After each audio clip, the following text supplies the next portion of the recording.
So hi everybody, welcome back to Law Hero. My name is Jen. I make videos about the law, and today I'm going to tell you about failing the AIGP. I've watched every single video on YouTube about the AIGP and I think mine's going to be the best. So I went into the exam just like I did with the SIPI, with an ego. I'm a lawyer. I understand regulation, but this time around I didn't understand deployment of AI systems and how actually AI systems work, and so it was inevitable that I would fail the exam even though I was well prepared. So in this video I'm going to talk about what I got wrong, what the exam is actually testing, and how I would prepare if I was doing it. I've obviously passed it now, but how I would prepare if I was doing it the first time around to pass. I've also created a 70-page ebook, which is what I used to pass it the second time around.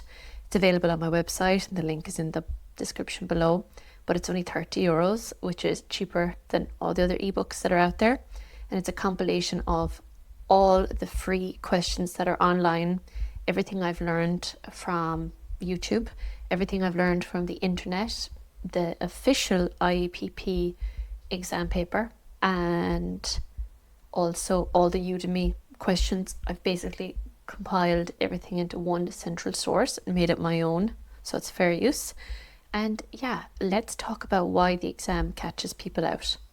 Okay, so I've made some notes here and I've said that it's not difficult. The AIGP is not difficult because the concepts are difficult. It's difficult because the syllabus is actually quite broad. So not only do you need to understand AI governance, you need to understand risk management layered with privacy, layered with data security, and then you need to know fair AI principles. You need to know model development. As I said, you need to know deployment and the ongoing monitoring. And then on top of it all, you need to know the AI Act. So of course, my first mistake was memorizing. I'm very good at rote learning. I'm very good at memorizing things. But yeah, I got caught out. I got caught out by learning things off by heart. And I failed. And this is something I tell my students not to do. And then of course I do it myself when I'm stuck for time. So if you try and memorize the framework, you won't be able to pivot in the exam. Like any exam, you need to understand what should happen, when it should happen. And for me, it was the big question was always, what stage in the AI life cycle is this? The second time around I did this. The first time I did not. I didn't even understand the AI life cycle. Who is the actor? Is it the developer? Is it the deployer? What stage are they at in the legal or risk assessment? Has there been any human oversight? And it's this kind of structured decision making that I didn't really realize I had to do. So my first tip is, where are you at in the AI life cycle? And then the second one then is one I learned from Dr. David, actually, Dr. David Privacy, which is there's 4 answers. 2 are blatantly wrong. 1 sounds right.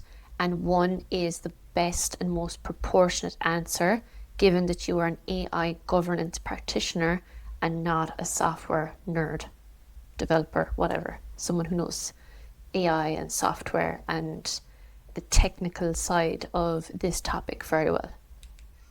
The second thing I did the second time around, especially when it came to the frameworks, was like, okay, this is NIST, it's a voluntary framework.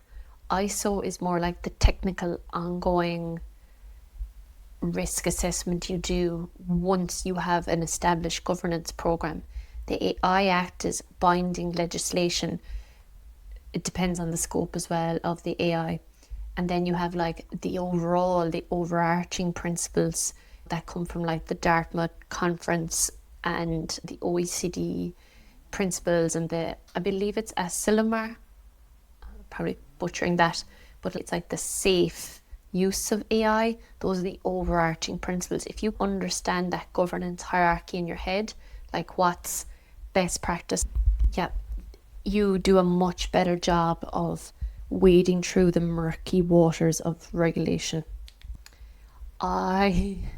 First time around in the exam, timing, I did it in 50 minutes. I didn't take a break. I literally just was like A, D, B, C, A, D, B, C, like, not like that, but do you know what I mean? I just like rushed through it because I wanted to get home. I didn't give it, I probably spent 2 minutes per, even less per question. I didn't care at all. I was just like, oh, this is grand, it's probably right. And like, strangely enough, in my first time, I got in the high 90s for area 1 and 2. And then for areas 3 and 4, which is the deployment and monitoring of AI systems, I got like 50 and 60. So I was like borderline, but like I obviously failed. I got 292 the first time around. So yeah, the second time around though, I still only took an hour, 10 minutes to do the exam, but I spent way more time on each question. And like for me, because I'm like a bit of a weirdo, that's like spending 1.5 minutes per question. I feel like that's even too long. I was just like, ugh, I know the answer. Even though I knew the answer, I'd like go over it again and I'd ask myself, okay, is this correct? Is it the most governance appropriate answer? Like I reviewed it, which is so boring, but it's what you're supposed to do.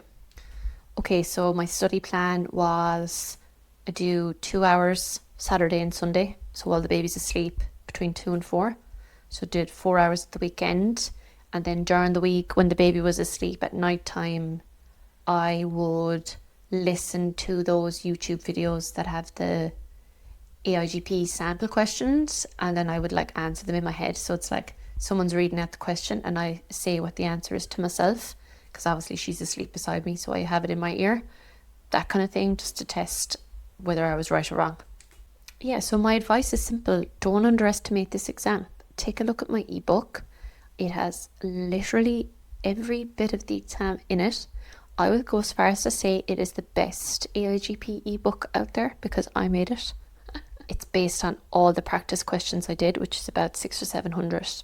It's in the link below. I'm sharing it because nobody on YouTube is really talking about failing it the first time round. By the way, the fail rate is 50% for the first time round. A lot of it, I would guess, is lawyers like me who think they know everything and can just sail into every exam. We can't. You have to put the time into the exam. And yeah, if you like law stuff in general, please subscribe to my channel.